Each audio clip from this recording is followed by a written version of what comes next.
Daniel Brailovsky es doctor en educación, es licenciado en educación inicial, maestro de nivel inicial, profesor de educación musical y magíster en educación. Así de jovencito como lo ven. Daniel es docente en distintas universidades e institutos en grado y posgrado. Integra el equipo docente del Diploma Superior en Pedagogía de las Diferencias de Flaxo, en donde allí trabaja también Carlos Clear. Sos de la misma edad que yo. Daniel es profesor de formación docente en el Instituto Superior Sarah Eccleston, donde se desempeña actualmente como coordinador del campo de formación general. Investiga en temáticas vinculadas a la pedagogía y a la cultura escolar. Ha realizado tareas de asesoramiento para organismos gubernamentales, para UNESCO, ha participado en numerosos encuentros y congresos, ha escrito artículos sobre temáticas de nivel inicial, de pedagogía y didáctica, que fueron publicados en revistas de educación y en libros de los que participó como autor, coautor o compilador. Solo para mencionar algunos de los textos que ha escrito: La didáctica en crisis, Dolor de escuela, Interés, motivación, deseo, la pedagogía que mira al alumno, Sentidos perdidos de la experiencia escolar, Estrategias de escritura en la formación, la experiencia de enseñar escribiendo, entre otros. Y su libro más reciente, Pedagogía entre paréntesis. Bienvenido, Daniel, y bueno, te agradecemos que hayas aceptado el desafío de venir a preparar tu exposición hoy aquí en diálogo con todo lo que has escuchado, que hemos conversado. Y te damos la palabra. Bueno, muchas gracias. Gracias por la invitación, que sí, como dice Claudio, es una invitación inusual, es una invitación diferente de las que habitualmente recibo, que tienen más que ver con ir a dar una clase, una charla, y entonces uno va con su apunte, con su cuadernito y deja caer ahí sobre la mesa lo que llevaba en la cabeza y se arma o no después una conversación a propósito de las ideas que uno ya tenía. Y como además me contaste que tenías la idea de invitarlo a Carlos, le conté a Carlos que iba a venir y cuál era la idea y cuál era el dispositivo, y tuvimos una conversación que era algo así como que importante, además de ir a los lugares a donde uno lo reciben y leer el currículum y toda la cosa así más formal, y entonces uno se va contento, pero también ir a lugares en los que uno va a pensar cosas que no había pensado, a escuchar cosas que no había escuchado y que tal vez no sabía, porque entiendo que la mayoría de los que están aquí viven cotidianamente en la tarea atravesada de preguntas, atravesada de desafíos, atravesada de cuestionamientos, ligada al trabajo con la discapacidad de las escuelas, en las instituciones, y que no es mi campo. Yo vengo de la pedagogía, yo soy maestro jardinero, yo soy profesor de formación docente, yo hago investigación en pedagogía, en historia de la educación, en filosofía de la educación. Entonces, ¿cómo tomar esta posta? ¿Cómo asumir ese lugar?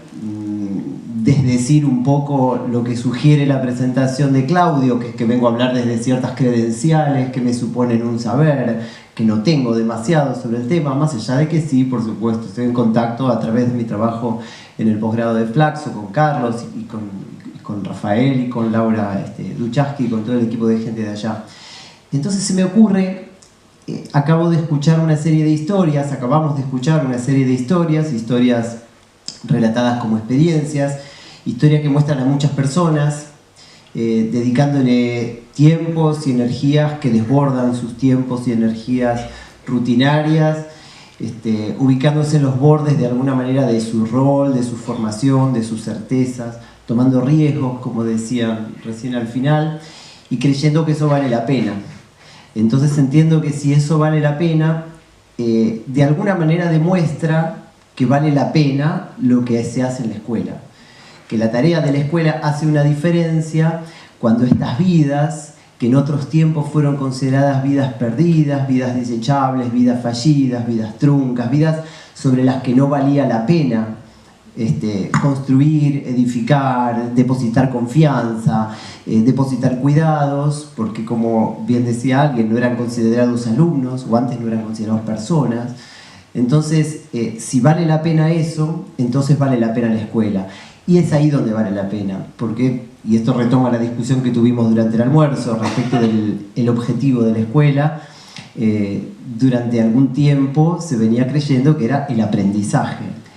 Y como bien viene discutiéndose en el campo de la pedagogía más recientemente, a partir de aportes de autores como Jorge La Rosa, que estuvo en Córdoba hace poquito, por ejemplo, y de Jean Magellan, que estuvo en Córdoba hace poquito también, bueno, el aprendizaje, por supuesto, que ocurre a veces en la escuela, pero no ocurre principalmente en la escuela.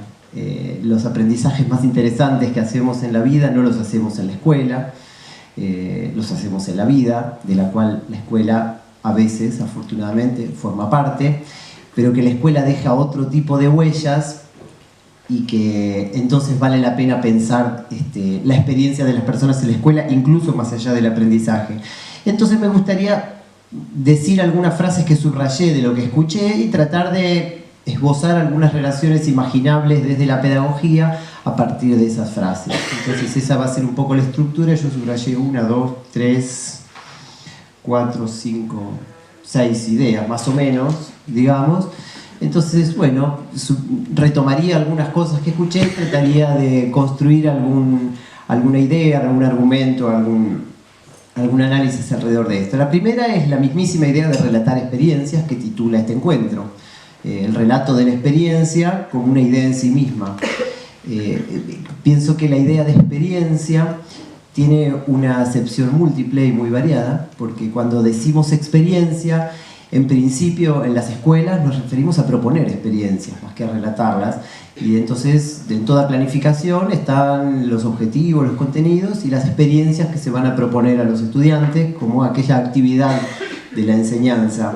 Entonces en ese caso la experiencia es como el escenario, pero enseguida la palabra experiencia, a diferencia de estrategia o de propuesta o de actividad meramente, rescata la parte vivida de eso que se hizo, la parte vivenciada, la parte a la que se le puso el cuerpo. No es lo que pasó, sino lo que me pasó, lo que nos pasó.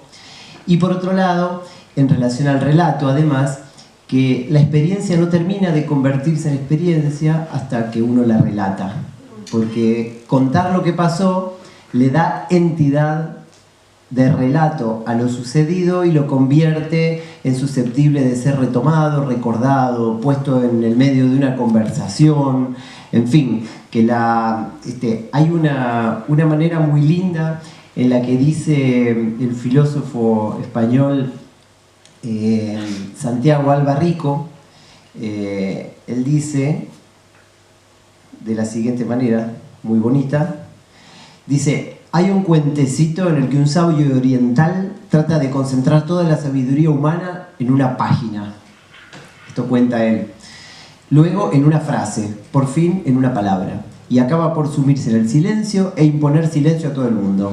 Hay escritores que sueñan con escribir el último libro, el libro definitivo, el libro después del cual ya no habrá que leer más libros.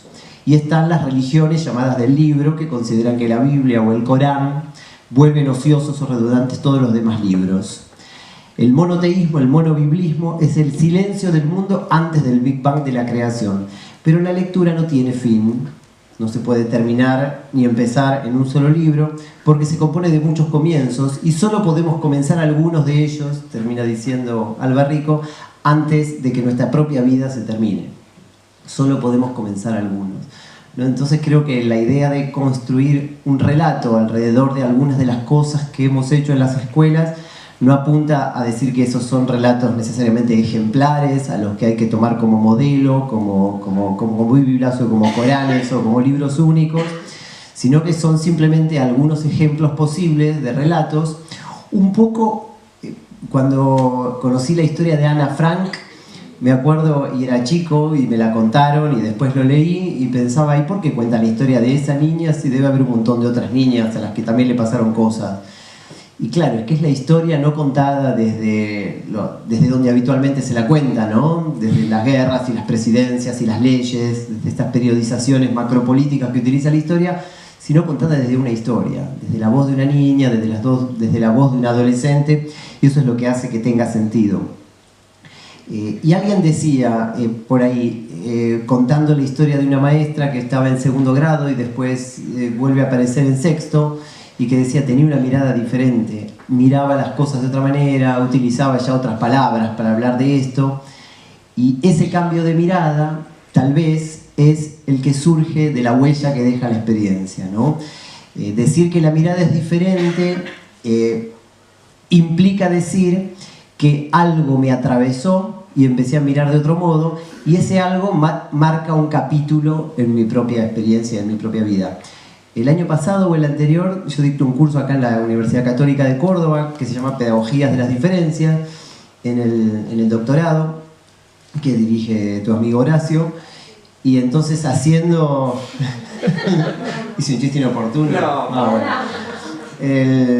Entonces, haciendo uno de los ejercicios de ese seminario, le había pedido yo a 25, 30 docentes muy experimentados, eran todos gente con muchos años en las escuelas, que se imaginaran el índice de su historia como docentes.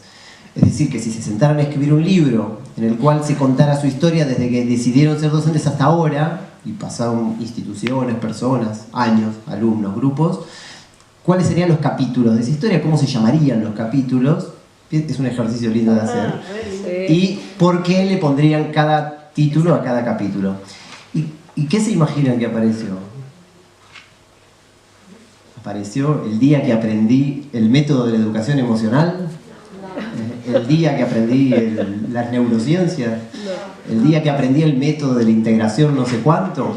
No, aprendieron la tabla periódica, claro, aparecieron nombres propios, aparecieron nombres de lugares, en fin, aparecían cosas que tenían que ver con la alteridad, con el encuentro con los otros y con lo que ese encuentro dejó en términos de huellas. Con esto quiero decir que la experiencia y contar relatos y relatar las experiencias y sobre todo, aunque no lo contemos, construir relatos sobre las cosas que nos pasan, le hace a que cobren entidad y a que vayan sedimentando algo que va quedando, ¿no?, en el camino. Una de las cuestiones que subrayé es esta que dijo la profe de Guadalupe, que decía, y en la sala soy la seño, ¿no? Maestra integradora no, soy acompañante en el paradigma de la inclusión, pero en la sala soy la seño, una maestra, ¿sí? Y eso así me pueden llamar, digamos, ¿no? Y que se puede hilar también con lo que de la propia Guadalupe se decía, ¿no? Ahí llega la bebé al principio, ahí llega Guadalupe, una persona con nombre. Porque cómo nos llaman, cómo preferimos que nos llamen, cómo nos hacemos llamar, digamos, tiene que ver con enfrentarse a ciertos estereotipos sobre estos lugares, lo cual es una obviedad, ¿no? Pero así como existen estereotipos sobre la maestra integradora o el docente de apoyo al integrador, o como lo vayamos a llamar el año que viene, existen estereotipos que son herederos de tradiciones en todos los roles escolares y también en las formas, en las valencias, en los modos en los que los distintos roles escolares se articulan entre sí. Me hizo pensar también en el propio lugar del docente de nivel inicial, que siempre fue la seño, pero decirle la seño es el lugar estereotipado y es la profesora de educación inicial, porque la seño remite a la segunda madre. Y pienso también en mis estudiantes del profesorado, que el año pasado, en medio de los conflictos por la defensa de los terciarios en la ciudad de Buenos Aires, ante un proyecto llamado Unicaba, que prometía cerrarnos a todos de una sola vez, salieron a manifestarse a las calles con banderas de la educación pública y cantaban un cantito así callejero, digamos, de marcha, que era más o menos así, decía: no somos señoritas, ni segundas madres, docentes trabajadoras antipatriarcales. Así decían con el delantal a cuadrillé, la maestra jardinera. Yo a la segunda vuelta del cantito lo filmé y lo publiqué, no sé, en Facebook y en Instagram, y lo vio Graciela Morgade, especialista en teoría de género, que la tengo en el Facebook y que además es la decana de la Facultad de Filosofía y Letras. Y circuló ese video, le llegó a vista de ella y ella las amó a las chicas y terminó viniendo al profesorado a dar una charla y a charlar con ellas y para todo el mundo sobre cuestiones ligadas a género y educación, digamos, ¿no? Entonces, fíjate lo que hay ahí. Una ruptura con un estereotipo, un desafío, pero también un relato que cobró la forma de un video y que después cobró la forma de un encuentro que ahora, en mi propia voz y en este momento, se convierte en un relato. ¿no? Entonces esto de las experiencias, los relatos, las rupturas, el llamarse, qué somos, qué no somos, creo que tiene una linda manera de encontrarse en todas estas cosas que un poco en borrador estoy tratando de esbozar. Otra de las ideas que subrayé es, por poner un ejemplo, ¿no? En el cuaderno móvil, el cuaderno que, bueno, si vamos a intentar que estudiantes pase, y qué lindo que llamen estudiantes a los sujetos de la educación, ¿no? En el sistema educativo cordobés, porque es algo que la primera vez que lo escuché me chocó, que a un niño de 3 años que va al jardín lo llamen estudiante, porque uno diría no se va a sentar a estudiar. Sin embargo, creo que hay cosas para decir sobre eso y bueno, a lo mejor después si queda un ratito me gustaría volver. O tal vez no hace falta esperar y lo podemos pensar ahora, porque tiene que ver con lo que acabábamos de decir antes, ¿no? ¿Me llamo alumno o me llamo estudiante? ¿No? Tiene que ver. Sobre la palabra alumno, se dice que tiene una etimología oscura, que es el sin luz, alumno, lo cual es falso, ¿no? Cualquiera que haya estudiado un poquito de latín o que tenga el diccionario Corominas en su estantería puede constatar que esa etimología no existe. Alumno viene de alere, que significa alimentación, y entonces el alumno es aquel que se nutre, que se alimenta y carece de cualquier tipo de relación con la luz o la oscuridad. Sin embargo, el marketing que tiene la falsa etimología y la aceptación que tiene la falsa etimología del alumno como sin luz es sugerente, porque habla de las ganas que tenemos de ver a los alumnos como sujetos oscuros a los que hay que iluminar y del positivista que todos llevamos adentro. El estudiante, por otro lado, es aquel que estudia.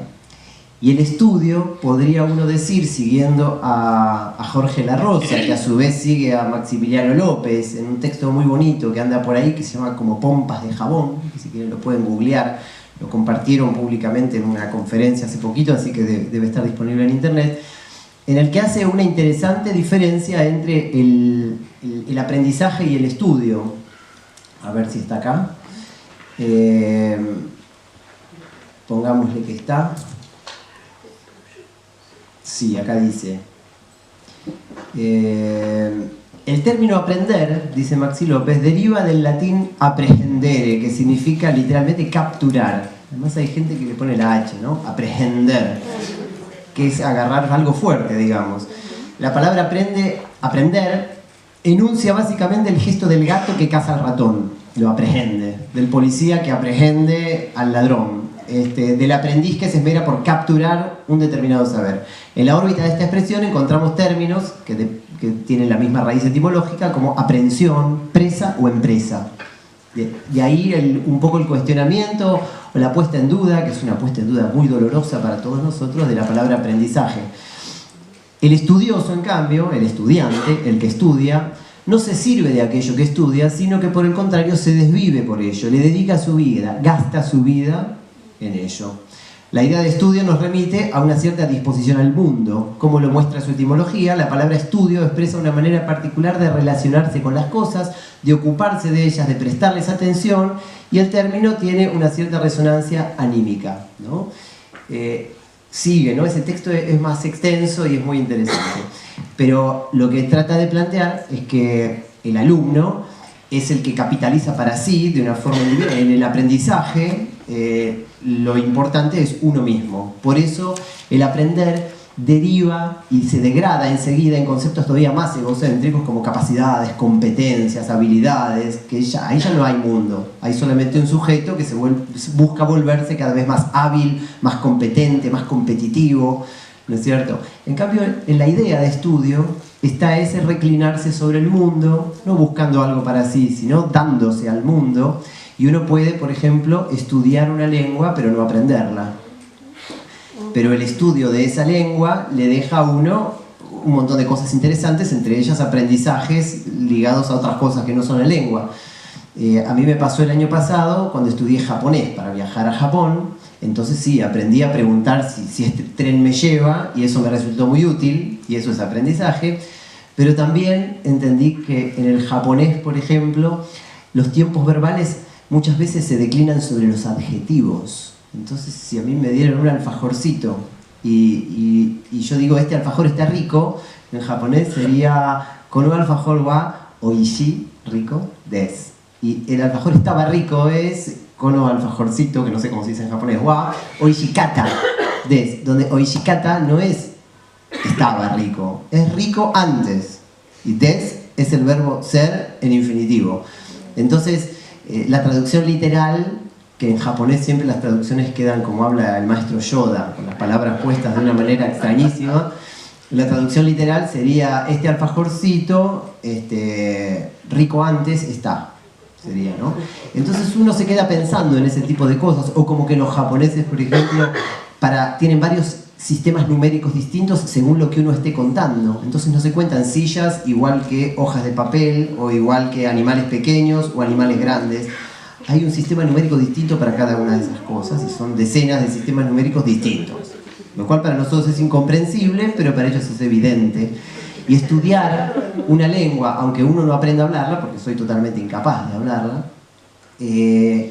es un gesto de amor al mundo y al lenguaje y a esta maravillosa curiosidad que los niños, y los cuanto más pequeños más, la tienen de una manera tan espontánea, pero que esta visión tan capitalista, digamos, del aprender, va borrando y va desplazando el estudio. Por eso qué lindo, para cerrar el paréntesis, que se llame estudiantes a los chicos, aunque no lean libros, porque mirar un árbol y hacerle preguntas también es estudiar. Con respecto al cuaderno móvil, creo que me remite a la cuestión del dispositivo escolar, ¿no? Porque el cuaderno es un símbolo del dispositivo escolar, entonces transgredir un poco la función tan fija del cuaderno e imaginárselo como algo que se comparte entre distintas instituciones, que se elabora cooperativamente. Por un lado remite a la historia del cuaderno, además, porque el cuaderno de clase, si bien entiendo que este cuaderno tiene una cercanía más con el cuaderno de comunicados que con el cuaderno de clase, pero el cuaderno de clase nació con la escuela nueva a principios del siglo XX, con la popularización del acceso al papel, y no era este libro de actas de la tarea escolar que es hoy el cuaderno de clase. En su origen, como lo muestran algunas investigaciones muy lindas, especialmente la de Silvina Birz, sobre los cuadernos de clase, que se llama El discurso escolar en los cuadernos de clase, 1930-1970, y está publicado en un librito de Udeva, muy bonito, y muestra cómo el cuaderno único, que así se lo llamaba en la época del escolarismo, era un espacio de creatividad para el estudiante que desplegaba sus propios proyectos ahí, etc., y que poco a poco se fue convirtiendo en esta especie de libro de actas, ¿no? Pero que pensar esto del cuaderno móvil es mirar también cómo pensar en los problemas que se derivan de las necesidades educativas derivadas de la discapacidad, lleva a replantear también el dispositivo escolar en un término más general, no solo porque lo que le sirve al supuesto destinatario de la práctica integradora le sirve también a los demás, sino porque invita a desencasillar las estructuras escolares, a desrigidizar ciertos roles, ciertos tiempos, ciertos espacios. Las redes de docentes de sección, integradores, directivos, etc., invitan, por ejemplo, a desarmar los estereotipos sobre la educación y la enseñanza escolar como una díada, la relación pedagógica, la autoridad docente, el concepto de asimetría, pero ahí siempre hay dos solitos. El niño de la didáctica es un niño muy bien definido por la didáctica, el niño de la psicología muy bien definido por la psicología, y entonces cuando aparecen otros niños ocupando otras posiciones, mueven toda la estantería, y creo que la pregunta pedagógica más interesante alrededor de todo esto es ¿hasta qué punto esos enroques, esos cambios, esas halos de sospecha puestos sobre el dispositivo escolar no son solo, tal vez ni principalmente, funcionales o útiles para los mismos procesos de inclusión o de integración, sino que lo son porque les están haciendo un favor a la escuela que puede pensarse desde distintos lugares? Empezando por lo puramente material, ¿no? El hecho de pensar que a los marcadores se les ponga porcelana fría para hacerlos más anchos, o a las sillas un velcro para hacerlas más estables y más adecuadas para ciertos cuerpos. Me hace acordar a las clases con computadoras que hacíamos con chicos chiquitos en el jardín, que les pegábamos al mouse, estoy hablando de hace algunos años, unos stickers con relieve, de esos que son medio como un plástico rellenito. Entonces poníamos el sticker del lado del botón que había que tocar para que el chico supiera dónde había que tocar. porque el mouse no traía eso. Ahora no, ahora si llevamos a los chicos a la sala de computadoras del profesorado, que son computadoras viejas, ellos tocan la pantalla inútilmente, preguntándose por qué no pasa nada, ¿no? Pero bueno, así sucedía en ese momento, ¿no? Por otro lado, que la escuela con sus dispositivos, con sus estructuras, trae también una regulación de este conjunto de disposiciones y leyes que de una manera brillante, y aprendí muchísimo, Romina enumeró, expuso, etc. Y me preguntaba, con respecto a estas leyes, también había un pequeño texto de Alba Rico, que es de un libro que recomendó mucho Jorge La Rosa cuando estuvo en Buenos Aires en una de sus conferencias. Él dijo, no se mueran, no os muráis, dijo, sin leer este libro de Santiago Alba Rico, y lo mostró. Leer con niños, se llama el libro. Era difícil de conseguir en Buenos Aires, Carlito volvía de España y me lo trajo, y me lo devoré en una semana, y es un libro sin desperdicios. Está en Google Books, también se puede, el que no le molesta leer de la pantalla lo consigue ahí por 200 pesos. Pero en ese libro había una pequeña historia que me gustaría tomar 2 minutos para leer, porque tiene que ver con la relación de las personas y las comunidades con sus reglas.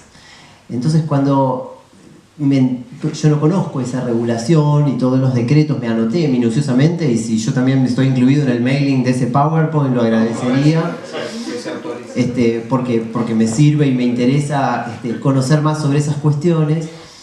Pero pensaba que en un sentido más amplio y más general, el cómo nos llevamos con las... hacen falta más reglas allí donde las cosas no suceden de una manera espontánea, ¿no es cierto? No hay una ley que dice oblíguese a las personas a respirar, porque a nadie se le ocurre dejar de respirar, porque en eso le va la vida, y tampoco están prohibidas las cosas que nadie hace, y el cuentito creo que tiene algo que ver con eso. Él dice así: había una vez un pueblo compuesto solamente de hombres malvados, a los que no sujetaban ninguna ley ni ningún compromiso, y que por esto constituía una amenaza constante para sí mismo y para sus vecinos. En una ocasión, sobre las aldeas de los trogloditas, pues este era su nombre, se abatió una terrible epidemia que los obligó a recurrir a la ayuda exterior, ignorantes como eran a causa de su misma maldad de las artes de la civilización. Poniéndose a regañadientes de acuerdo, mandaron una delegación a una ciudad lejana, donde no los conocían, y trajeron de allí un médico cuyo saber los libró en pocos días de la enfermedad. Pero los trogloditas, eran unos granujas, y despidieron a su salvador de mala manera, sin pagarle la suma prometida por sus servicios. Por eso, cuando un año después una nueva epidemia asoló la población, ningún médico quiso acudir a ayudarlos, y murieron todos los miembros de la tribu, salvo 2, un hombre y una mujer, precisamente los 2 únicos trogloditas buenos, cuya existencia hasta entonces, puede imaginarse, había sido particularmente dura. El pueblo de los trogloditas, otra vez muy numeroso, estaba compuesto solo de hombres buenos, como había estado antes compuesto solo de hombres malvados. Y así vivían, sin necesidad de ley escrita, porque llevaban la ley grabada en sus corazones, cuidadosos y solidarios, gobernados por una suerte de comunismo espontáneo en el que todos se reconocían recíprocamente realidad y valor suficientes para que su propia existencia fuese al mismo tiempo su mayor protección. Hasta que un día, a 2 jóvenes trogloditas, desprendidos de esta condición idílica por un repentino virus de conciencia o por el recuerdo de la maldad de sus antepasados, les sobrevino una inquietud y acudieron al más viejo de los trogloditas, al anciano superviviente de la epidemia purificadora. «Queremos que nos des una ley», le pidieron. Y el troglodita, al tiempo que accedía a sus ruegos, se echó a llorar desconsoladamente. «Nunca creí que mis gastados ojos», vino a decir más o menos, «llegaran a ver el día en que los trogloditas se impusieran a sí mismos a hacer por obligación lo que hasta ahora venían haciendo por su propia naturaleza». Fin del cuento. Qué bueno. Pero creo que esta pequeña historia expone un dilema clásico de la filosofía del iluminista, de todos los filósofos de la Ilustración que se planteaban estas cuestiones. Por supuesto, el espíritu de las leyes, el contrato social, se plantean este mismo problema seguramente, pero en relación al mundo escolar, digamos, cuántas de las cosas que están en el centro, en el núcleo y en la esencia del concepto de inclusión como principio y no como estrategia, necesitan ser reguladas, son consecuencia de que una ley obliga a los docentes a actuar conforme a cierto protocolo, y cuántas de esas cosas no pueden pensarse en términos de regulaciones y necesitan pensarse en términos de lo que mi amigo Carlito llama los gestos mínimos, ¿no es cierto?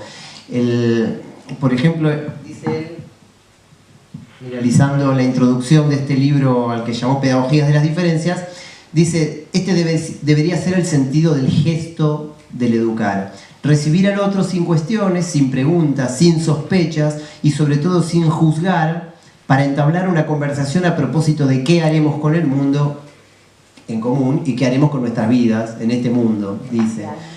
Y que la existencia de una regulación justa, estricta, bien aplicada, no garantiza la existencia de una ética en la alteridad, en el entre, en las relaciones, ¿no es cierto? En todas las prisiones hay reglamentos, de hecho, no sé, ya vimos las películas como, ¿no?, Prison Break y todas esas. Hay una dimensión de las relaciones que no es completamente abarcada por la relación de las reglas que el sistema impone, ¿no es cierto? Y creo que distinguir entre estos dos registros también puede ayudarnos a entender, no porque no sean necesarias, por supuesto, las reglas, ¿no? Esto creo que no hace falta aclararlo, pero por las dudas lo aclaramos, ¿no? No es un elogio de las relaciones libres y desreguladas y espontáneas en detrimento de la regulación, porque hace poco estuve en una clase en una universidad de las llamadas de élite, en la que daba un curso, y los alumnos tenían que preparar un trabajo sobre los derechos humanos. Yo elegí esa temática porque me pareció que era oportuna en ese contexto, y un grupo de estudiantes eligió hacer una relación que les pareció muy adecuada y muy evidente entre los derechos humanos y la educación en valores. Entonces toda la discusión iba en torno a, no es lo mismo hablar de derechos humanos que de educación en valores, si bien en ambos casos se puede hablar de la vida, se puede hablar de la libertad, se puede hablar de la democracia, se puede hablar de la justicia.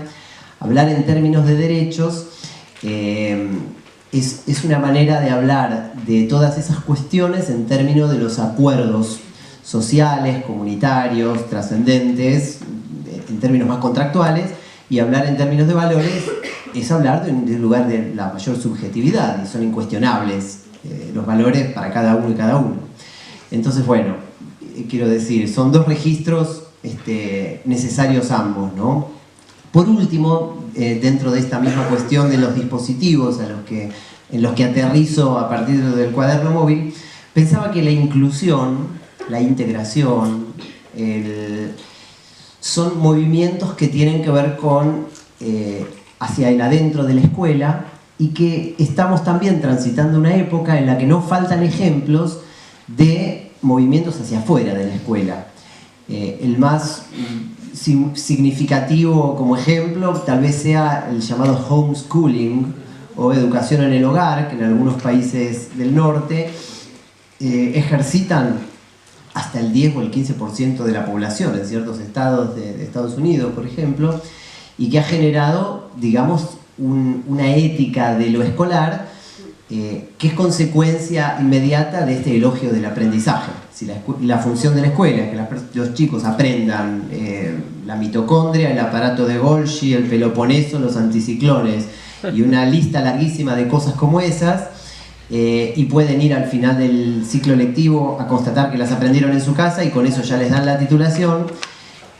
Y después, ahora creo que ninguno de nosotros sabemos lo que es el Peloponeso ni la mitocondria, lo cual no significa que no haya valido la pena estudiarla, ¿no?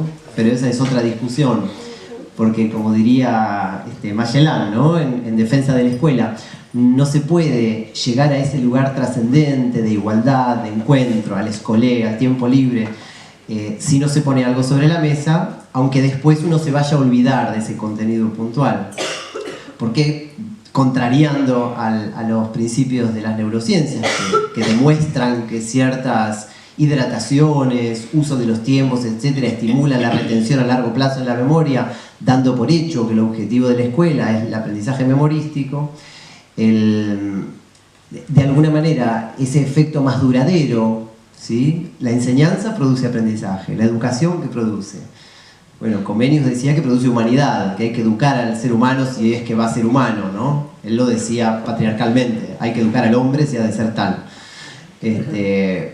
Pero bueno, es una idea entonces que claramente desde hace mucho sabemos que la escuela no deja como huella solo un saber técnico aplicable después a la vida práctica. Lo cual me gustaría retomar dentro de un ratito cuando pensemos en la cuestión de la evaluación, ¿no? Que es otro de los temas. Pero digo, el homeschooling, es decir, la decisión de no ir a la escuela, puede ir de escuela en escuela, ir a la clase de música, pero después ir a la escuela especial, y este abanico de posibilidades. En el irse de la escuela también, curiosamente, aparecen cosas parecidas, porque hay modalidades de homeschooling en las cuales la persona no es que no va nunca a la escuela, va a las clases de música, va a las clases de arte, reemplaza la tarea escolar por un voluntariado en no sé dónde, ¿no es cierto?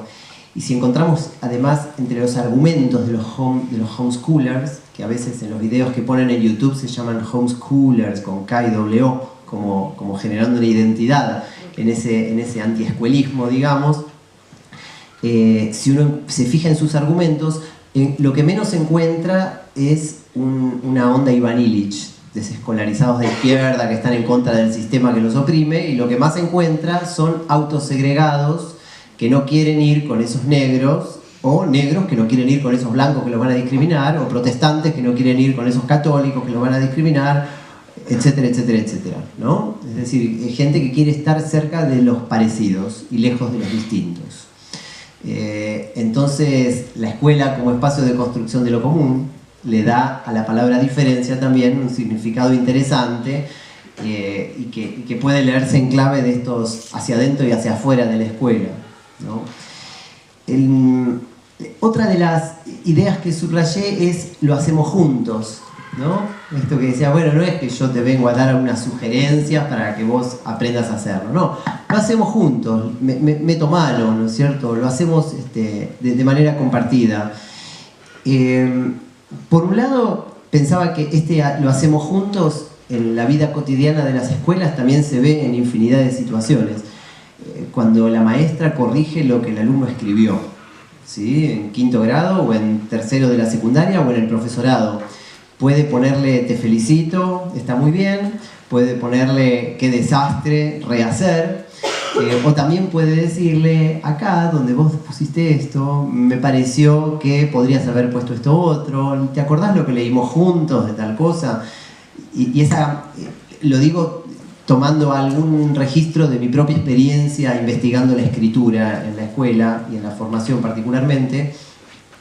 El contraste entre una corrección de los textos de los alumnos, que es una corrección que emite un juicio, está bien o está mal, con una corrección en la cual el docente se considera algo así como un coautor del texto, porque uno lo propuso, lo planificamos juntos, el chico lo confeccionó y ahora lo estamos corrigiendo, ¿no? Y que la escritura es las tres cosas, es pensar qué vamos a escribir, es escribirlo y después es revisarlo, corregirlo, mejorarlo.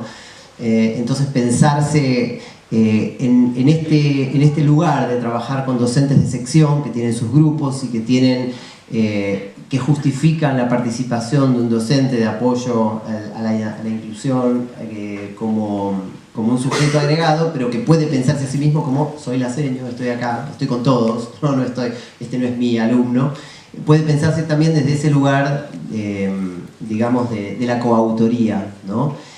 Volviendo al arquetipo del triángulo didáctico, si el triángulo didáctico tiene en una punta al docente, en otra punta al alumno y en otra punta al conocimiento, al saber que se transmite, podríamos imaginarnos del lado del docente más de una D de docente, ¿no? Así como del lado del alumno hay más de una A de alumno y del lado del conocimiento hay más de una C de conocimientos.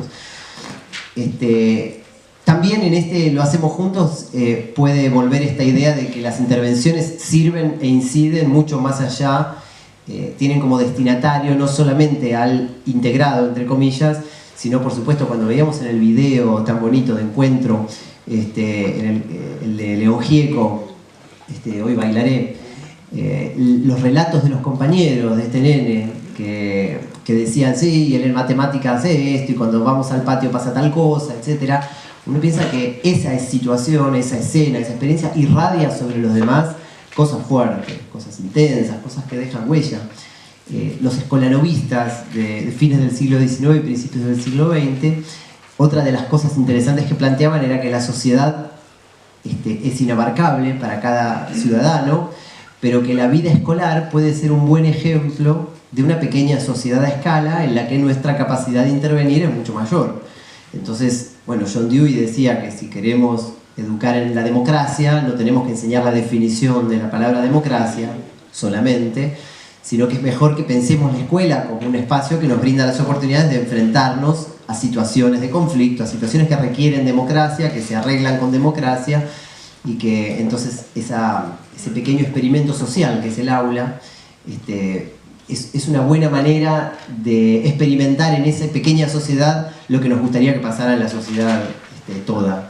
En ese sentido, pensar que los chicos que conviven con un niño que con su condición de discapacidad convoca a su alrededor toda una serie de consideraciones, toda una serie de transformaciones en la mirada, etc., son cosas que también pueden de alguna manera transferirse a la vida social más amplia y que no solo benefician al integrado, digamos, ¿no?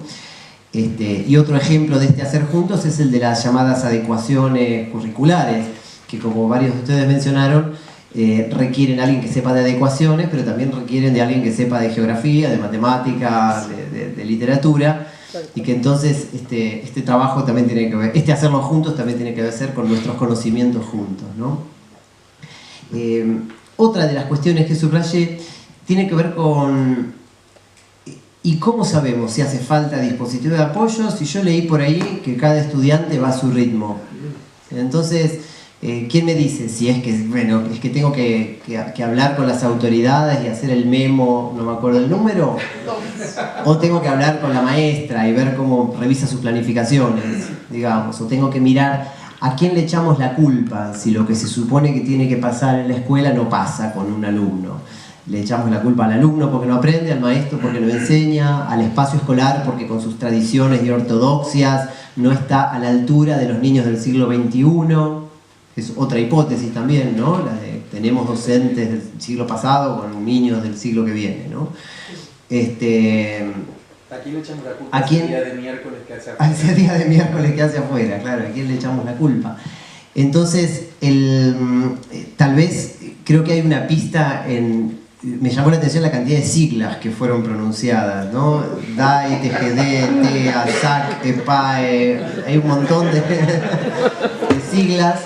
En educación en general, los NAP, los CBC, podemos seguir todo el día diciendo las siglas que tenemos, que las siglas de alguna manera puede ser que sean un indicador, una pista de que de alguna manera incorporamos la estructura, la naturalizamos un poco, nos sobreadaptamos un poquito a la estructura, y que aparecen también una serie de términos que utilizamos ya con mucha fluidez y familiaridad, pero que como bien vos dijiste en un momento, Claudio, a lo mejor no todos saben de qué estamos hablando cuando decimos tal cosa.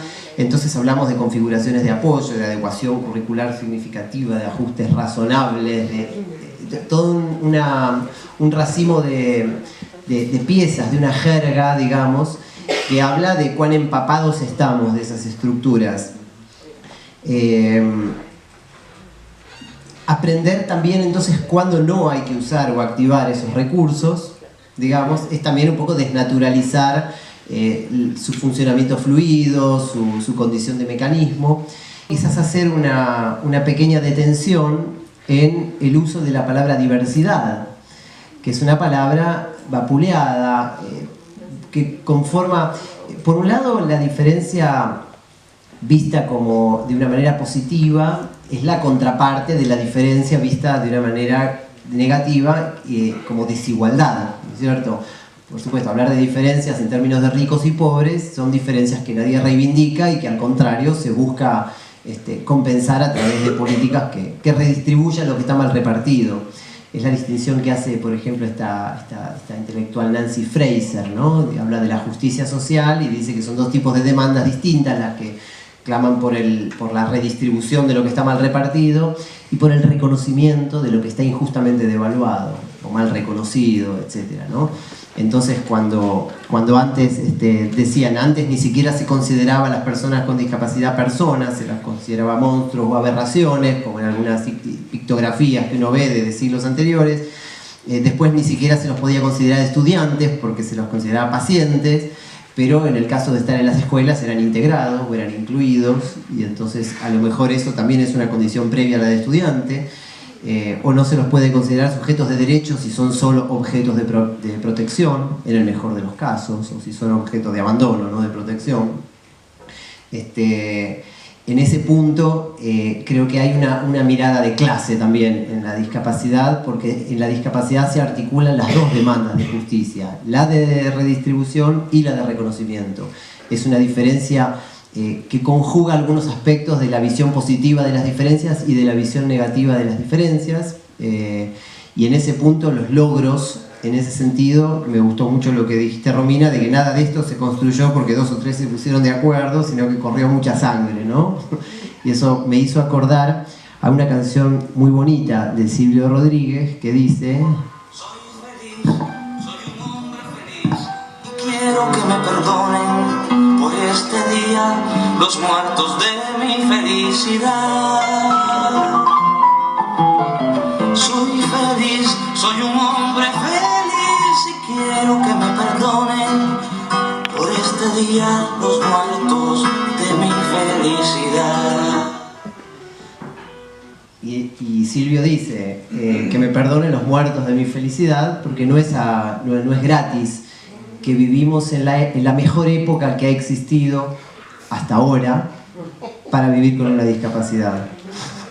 Porque si tenemos que elegir en qué época vivir, si tenemos una discapacidad, o si somos homosexuales, o trans, o lo que se te ocurra, o casi lo que se te ocurra, no sé, si ser pobre, no sé si es la mejor época para vivir por estos días. Pero quiero decir, vivimos más o menos en la mejor época para hacer casi todas esas cosas hasta ahora. No quiere decir que no vengan épocas mejores, pero a pesar de la visión, digamos, oscura que a veces tenemos de nuestra época, también hay que saber que no en vano hay muertos detrás de esta felicidad, y que, digamos, hacer honor a esa sangre derramada también es trabajar para adelante y darnos cuenta que en esta secuencia, aberraciones, personas, pacientes, integrados, estudiantes, objetos de protección, sujetos de derecho, hay una secuencia que sigue para adelante y que se pueden subir unos cuantos escalones más todavía, ¿no? Carlitos distingue entre la idea de diferencia asociada a la diversidad y la idea de diferencialismo, y él señala en varios de sus textos cómo el concepto de diversidad ha servido para dar cuenta positivamente de las diferencias por supuesto que vienen asociadas a veces a marcas de identidad: el género, el color de la piel, la nacionalidad, si estás en la ciudad o en el campo, la orientación sexual, pero que convertida en instrumento de políticas inclusivas o integradoras, muchas veces el concepto de diversidad se convierte en el espejo a través del cual se reflejan tribus de diferentes diversos que van a ser integrados o incluidos en las escuelas, considerados la escuela como el lugar de la normalidad y los diversos como aquellas tribus de diferentes, idénticos a sí mismos, dice él en algún texto, idénticos a la marca que los caracteriza como diversos, y solamente eso. Si son down y no son ninguna otra cosa, no son hinchas de River, no son nada más. Y esta situación, digamos, perversa, que surge de un uso igualmente perverso del concepto de diversidad, es a lo que llama diferencialismo, y que es interesante de señalar porque muchas veces el lenguaje que supuestamente es correcto habla todo el tiempo de tolerar, incluir e integrar al diverso y respetar al diverso. Y lo cierto es que decir yo en mi grupo tengo 3 alumnos diversos es más o menos lo mismo que decir yo en mi grupo tengo 3 alumnos democráticos. Es decir, lo democrático no son esos 3 alumnos, lo democrático es el espacio, el espíritu, el principio, ¿no? Como decías, la inclusión es el principio. Bueno, la diversidad sería una característica del grupo y de la manera de mirar las características de esa humanidad reunida y no de las personas, ¿no? Otra de las cuestiones en las que me quería detener brevemente es en la evaluación, ¿no? Esto de, y el chico no aprendió, no aprendió lo que se suponía que tenía que aprender.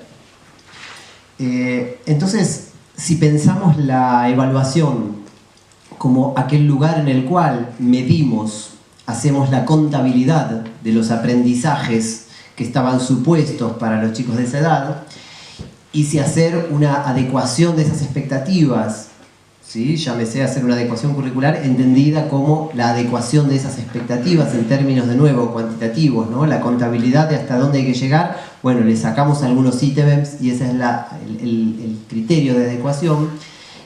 No termina ahí la posibilidad de pensar la palabra evaluación, porque la palabra evaluación también puede ser vista no ya en un sentido puramente cuantitativo, como la medición, insisto, desde el punto de vista del contador, de la existencia de aprendizajes metidos en la billetera o en la mochila, sino que también puede ser vista como una reflexión en tono de experiencia, en un análisis en tono de experiencia de lo que ha sucedido y de las huellas que ha dejado la experiencia escolar en una persona. Y creo que hay un ejemplo muy lindo en el nivel inicial, en el que yo tengo más recorrido y conozco más las discusiones internas. La evaluación en el nivel inicial, como todos sabemos, no lleva a boletines y no deriva en calificaciones. Entonces, en el nivel inicial, las evaluaciones se convierten en unos informes, en unos textos, o en algunos casos en unas grillas con cruces, depende de la modalidad de cada institución o cada jurisdicción. Pero hay todo un debate sobre cómo hacer esas calificaciones. Existiendo la oportunidad, el permiso legal, el encuadre curricular, para que la evaluación no derive en una calificación, ni se requiera permiso para pasar de sala de 4 a sala de 5, no hay que aprobar, se pasa, igual que de primero a segundo con la unidad pedagógica, digamos. La jardinización del primer ciclo de la primaria, además, es una tendencia regional en el mundo, afortunadamente. Antes se hablaba de la primarización de la sala de 5 con preocupación, ahora se habla con alegría de cierta primarización de la... ¿Qué dije? Se hablaba de la primarización de la sala de 5, ahora se habla de la jardinización de la primaria. Pero ¿qué pasa? Cuando uno lee los informes que las docentes hacen a veces de los chicos, uno se encuentra de nuevo con ha logrado tal cosa. Cuando le dan los crayones, elige sus colores preferidos y es capaz de dibujar la figura humana. En cambio, todavía trabajamos siempre se utilizan formas delicadas, formas suaves para señalar lo que el chico no puede, pero se dicen con estos eufemismos, digamos, rodeando. Pero esa incomodidad que los docentes sienten cuando escriben los informes, ¿y cómo pongo que nos mata piñas a todos? Bueno, es muy corporal. Claro. O sea, hay alguien de jardín acá, de alguna maestra jardinera. ¿Sabés de qué estoy hablando entonces? Bueno. Uno no sabe ya cómo inventar para poner, ¿viste? Porque en el fondo además la maestra encuentra que el informe es el lugar en el que la familia finalmente van a ver que quedó escrito lo que ese chico hace y que uno viene tolerando a lo largo del año. En cambio, si se pudiera pensar, como se piensa en muchos jardines, la escritura del informe no ya como una contabilidad de lo que el niño logró y no logró, atenuado con un lenguaje amigable, sino como un relato en tono de experiencia pedagógica en el cual el docente también forma parte, entonces uno escribiría algo así como: este año trabajamos en un proyecto de huerta, lo hicimos porque en este grupo tal cosa y porque yo mismo como docente tengo tal experiencia con la naturaleza y con la huerta, y en este contexto Lautaro, ponele que esté haciendo el informe de Lautaro, eligió hacer tal cosa y tomó tal iniciativa, y cuando lo vi hacer tal cosa me pregunté por qué lo hacía, y comparto no solo mis sanciones sino también mis preguntas. Entonces, incluso en el jardín, donde no hay ni boletines, se plantea esta dicotomía entre dos paradigmas de la evaluación, un paradigma medicional, contabilidad de los contenidos, de los saberes adquiridos o no adquiridos, donde ahí la referencia son las expectativas que traza el docente, las expectativas de logro, digamos, ¿no? En la tradición anglosajona ponen "the student will be able to", ¿no? Tiene que ser, al final de esta unidad tiene que ser capaz de. Pero el currículum no es solamente eso. El currículum también es una declaración de principios. No es solo la suma de lo que se supone que hay que... No es un programa de contenidos el currículum. Es bastante más que eso, porque hay adecuaciones que son más fáciles de hacer y, bueno, digamos, hay una creatividad puesta al servicio de usar porcelana fría alrededor de los marcadores, pero cuando hay situaciones de discapacidad cognitiva, si es más severa, más difícil todavía, que más que tachar muchos renglones del diseño curricular, quizás se podrían pensar mejor concibiendo al diseño curricular como se lo concibe muchas veces en el nivel inicial, como una declaración de principios, como una fuente de inspiración, como una orientación amplia, ¿no? Y si ya existen además regulaciones que le ponen lo que haya que ponerle a las titulaciones que después se extienden, entonces la huella que deje la escolaridad de las personas no debería medirse solamente por la contabilidad de los contenidos. De nuevo, por si hace falta, o la misma salvedad que hice antes respecto de las regulaciones y las relaciones. No estoy hablando en contra de los contenidos, ¿no es cierto? Si no se pone algo sobre la mesa, tampoco pasa nada, ¿no? Pero bueno, relativizar un poco a lo mejor este elogio del aprendizaje puntual y contable, ¿no? Me pareció muy interesante también en relación a este no aprendió, pensar la intervención no como dirigida al alumno como caso, sino pensada dirigida a la institución, lo cual es coherente con esta definición de la discapacidad como un resultado de la articulación de las posibilidades del estudiante y de las barreras que impone el entorno, ¿no es cierto? Y como para ir empezando a terminar, me gustaría detenerme en el concepto de igualdad. En el concepto de igualdad, en el sentido de que hablamos de la diferencia, damos por sentado y entendemos que somos todos diferentes, y que el concepto de igualdad tiene también una lectura como el de diversidad, digamos, ambigua, confusa, que es difícil a lo mejor de traducir en consignas, digamos, ¿no?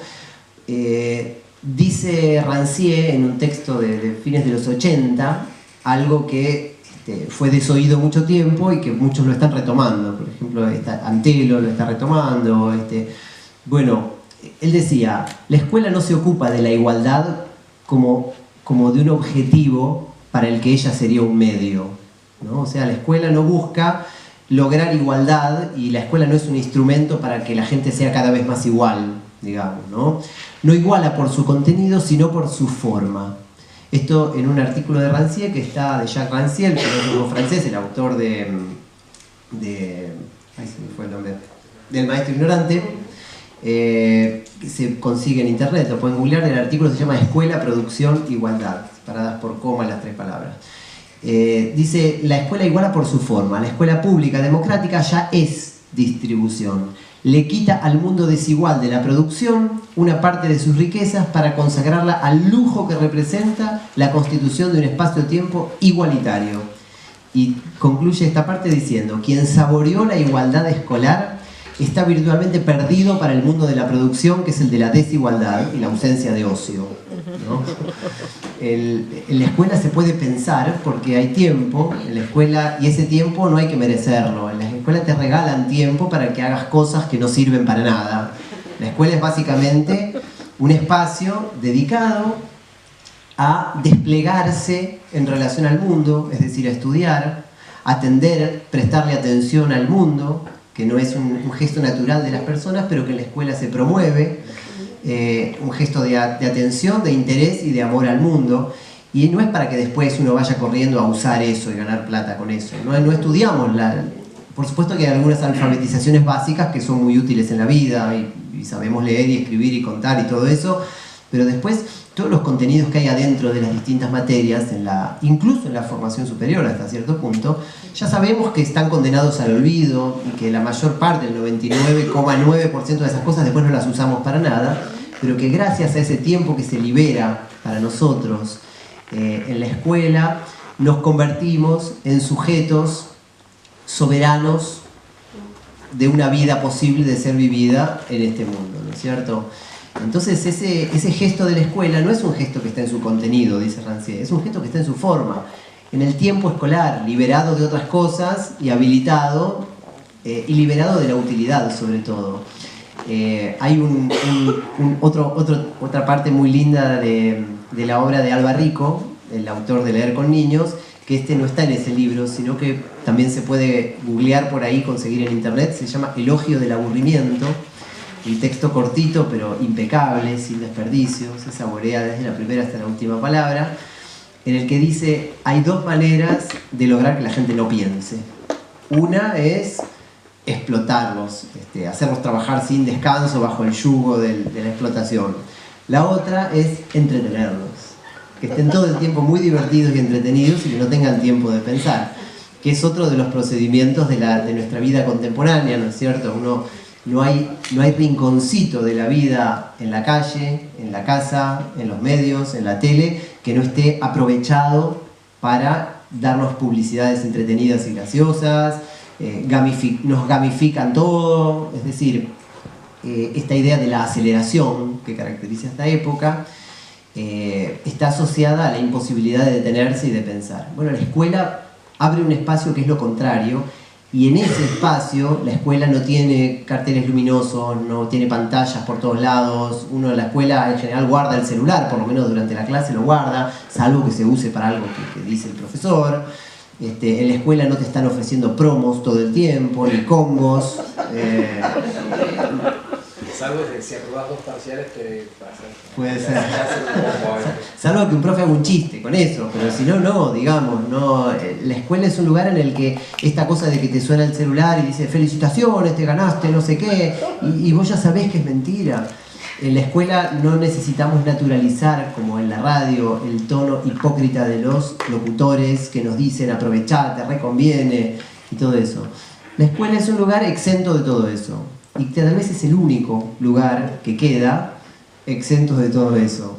Y ese es el punto en el que la escuela es un lugar que tiene algo que ver con la igualdad, no porque la igualdad sea un punto de partida que tenga que constatarse empíricamente y decir, por ejemplo, no, los alumnos son todos iguales. No, no son todos iguales. ¿Cómo van a ser todos iguales? Lo dice Pepe Contreras también, ¿no? José Contreras Domingo, en un texto muy bonito que se llama Educar la mirada y el oído. Leo un parrafito, dice: el lenguaje de la igualdad no corresponde al mundo educativo. Uno no es ni igual ni desigual, uno es quien es. La mirada que se elabora sobre las personas en educación desde la igualdad, ya sea igualdad de partida, es decir, los considero a todos iguales, igualdad de proceso, a todos los tengo que tratar igual, o igualdad de llegada, pretendo de todos lo mismo, ¿sí? O le hago una adecuación curricular a uno porque pretendo un poquito menos, digamos, afecta de una manera inadecuada a la relación educativa. Íntimamente lo sabemos. Esto es algo que sabe cualquier madre en relación con todos y cada uno de sus hijos. Y si miro a cada uno y a cada una de mis estudiantes, lo sé. La educación no es un problema de igualdad, sino de lo adecuado a cada uno en cada momento. Entonces digo, este gesto de desarmar un poco la idea de igualdad, lo completo con una última cita relacionada con esto de Jorge La Rosa y Maximiliano López, en el que utilizan el concepto de gratuidad. Y dice, la escuela es el lugar en el que se ejerce la gratuidad, que es lo contrario de la meritocracia, una palabra que ahora vuelve a estar de moda, ¿no? Lo gratuito no se merece, ya está, es un don, ¿no? Dice, la escuela da lugar, un lugar que nadie merece, que nadie necesita ganar. La escuela da tiempo, mucho tiempo, tiempo para empezar de nuevo, para equivocarse, para intentarlo una y otra vez, para hacer las cosas atentamente. La igualdad no es otra cosa que una forma gratuita de habitar las relaciones humanas, sin instrumentalizarlas, sin aprovechar ni aprovecharse de nadie, sin usar a nadie, sin segundas intenciones. La promoción meritocrática es contraria a la gratuidad. La meritocracia es siempre una manera de justificar la desigualdad, de afirmar que la justicia consiste en que ocupe un lugar superior a aquel que se lo haya ganado. Cualquier forma de gratuidad, de don sin mérito, pacifica la guerra silenciosa de todos contra todos que sostiene la meritocracia. Tal vez sea esta gratuidad el principio que mejor define a la escuela. Y después dirá, tal vez la función del maestro no es otra que la de custodiar esa gratuidad, ¿no es cierto? Entonces, bueno, poner a las personas con discapacidad junto con las personas sin discapacidad, juntar diferencias, separar similaridades, etcétera, en la escuela, mezclar la hacienda, digamos, parafraseando algún artículo que leí por ahí, no es un gesto que después tenga que constatarse con evaluaciones medicionales, digo, ¿no? Sino que el concepto de igualdad entendido desde esta profundidad invita a pensar otras cosas. Y por último, decía el concepto de confianza, ¿no? De confianza y en confianza. Es decir, ser de confianza es llegar precedido de credenciales, de pruebas, de idoneidad. Por eso vos me presentaste leyendo los libros y eso, como diciendo, es de confianza, escúchenlo. En cambio, después conversando, uno puede llegar a construir algo en el medio que se defina mejor como un estar en confianza.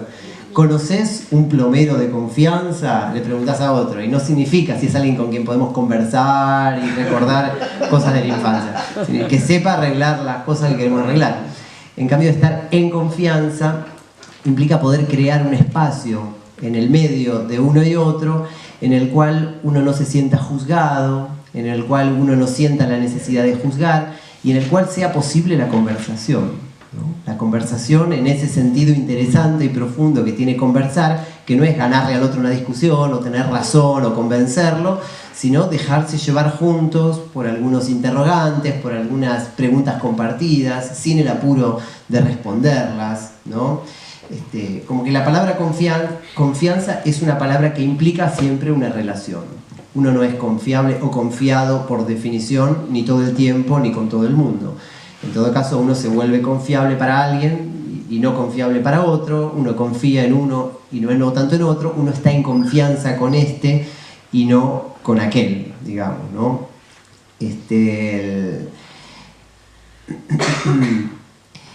Me gustaría, finalmente, concluir con un último cuentito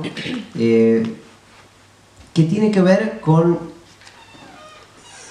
las posiciones críticas, me parece, y de eso vengo pensando mucho últimamente, porque este año saqué un libro, mi último libro se trata sobre lo nuevo y lo tradicional en educación. Y mi gran hipótesis es que en el afán por dejar atrás lo tradicional, a veces aplastamos algunas de las cuestiones esenciales que hacen a la escuela un espacio valioso de construcción de lo común, y en este elogio a veces acrítico de lo nuevo mezclamos espíritu libertario y espíritus, digamos, que buscan dejar atrás ciertos sesgos autoritarios de la escuela con modas muy de los fuegos artificiales, digamos, que se presentan también como críticas de la escuela tradicional, pero que no representan un espíritu libertario, sino un espíritu más marketinero, de ver al profesor como emprendedor, de ver las clases a la luz de las estrategias publicitarias o del marketing, etc., ¿no? Entonces, en ese sentido, pienso que disparar contra las estructuras también a veces genera efectos negativos, ¿no es cierto? Y que hace falta mirar con sensatez. Y vi esta idea tan hermosamente representada en un pequeño cuento, al cual nuevamente vuelvo al texto de Alba Rico, Leer con niños, que me parece que puede servir para cerrar esta presentación y abrir una conversación. Dice así: había una vez, todos sus cuentos empiezan había una vez porque es un libro que es un elogio de los relatos, ¿no? Había una vez, hace muchos años, en el norte de Grembolia, junto a la frontera de Tartaria, un terrible dragón de cola de anzuelo y doble cresta de acero. Los aldeanos gremboles de la zona vivían en un estado de permanente congoja. sin haber matado todavía a nadie. En sus andanzas a lo largo del confín, el monstruo no podía evitar chamuscar las copas de los árboles con su aliento de fuego, ni pisotear las espigas de trigo, ni derribar a veces de un coletazo a un establo o un granero. Por las noches, su inhumano relincho volaba con respiración de trueno y tumbaba las vallas. Los niños se despertaban con fiebre, las vacas daban solo leche agria, el agua de los ríos bajaba densa y oscura de las montañas.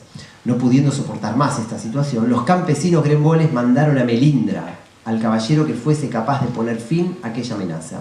Desde los 4 rincones del reino, unos por ambición, otros por sentido del honor, en solitario o en nutridas mesnadas, sobre gualdrapas doradas o a lomo desnudo, cientos de guerreros, caballeros y soldados de fortuna se pusieron en camino. Y a medida que llegaban hasta la guarida de la bestia, iban sucumbiendo. De nada les servían la fuerza, la pericia ni las armas. No es que el dragón pusiese mucho empeño en matarlos. Se limitaba a cambiar de vez en cuando de postura o a sacudir la cabeza. Los hombres sucumbían más bien a su presencia y a la atmósfera que lo rodeaba. Morían extenuados de lanzar varias flechas y atestar mandobles inútiles, asfixiados por la proximidad ardiente de la bestia, siempre envuelta en una nube de vapor, aplastados o quebrados contra su coraza de escamas. Poco a poco, Grembolia fue perdiendo sus mejores hombres. Sin apenas gente de armas en el reino, hubo que suprimir los torneos y disolver el ejército, y Melindra encerró en un cofre sus sueños de amor. Entonces, un joven sastrecillo Grembol, pobre y valeroso, acudió con su acerico de alfileres, invocó el nombre de su novia y sucumbió también. Lo mismo le pasó a Paoli, que había leído los cuentos de Grimm, y fracasaron Carlitos y Javier y Fernando, y un tal Eduardo y una tal Apolinaria, que confiaba mucho en su belleza. El emperador se declaró finalmente vencido y prohibió a sus súbditos volver a acercarse a más de 2 parasagnas del dragón. Pero la bestia no había salido indemne de tantos y tan insistentes asaltos. Arrastraba su cuerpo, erizado de picas y saetas, apoyándose en las montañas, liberando un torrente de sangre entre las patas, elevando en el aire la aparatosa humareda negra de un fuego cada vez más débil. Estaba malherido, y un buen día, de pronto, al amanecer, la tierra tembló en toda Grembolia. El dragón se había desplomado. De norte a sur, de este a oeste, todo el pueblo Grembol estaba celebrando la victoria con música y guirnaldas cuando un alarido salvaje interrumpió la fiesta. La noticia llegó a todas partes apenas un instante antes que los males que anunciaba. Los tártaros, sus vecinos, solo retenidos hasta entonces por la presencia del dragón, habían cruzado en masa la frontera y habían invadido, matando, violando y destruyendo los 4 rincones del país. Y no había nadie para ofrecerles resistencia. Colorín colorado, termina el cuento, que me parece que ilustra también esta idea de que por liberar a los niños podemos terminar liberándonos de ellos, que de tanto proclamar la muerte de la escuela y el fin de lo tradicional, podemos quedarnos con las manos vacías y con unas cuantas baratijas entre los dedos. Creo que el reconocimiento de monstruos y de héroes muchas veces puede tener dobles filos, igual que algunas palabras como inclusión o como diversidad o como igualdad, y que bueno, pues vale la pena a lo mejor mirar más finito. Creo que el cuento lo ilustra bien.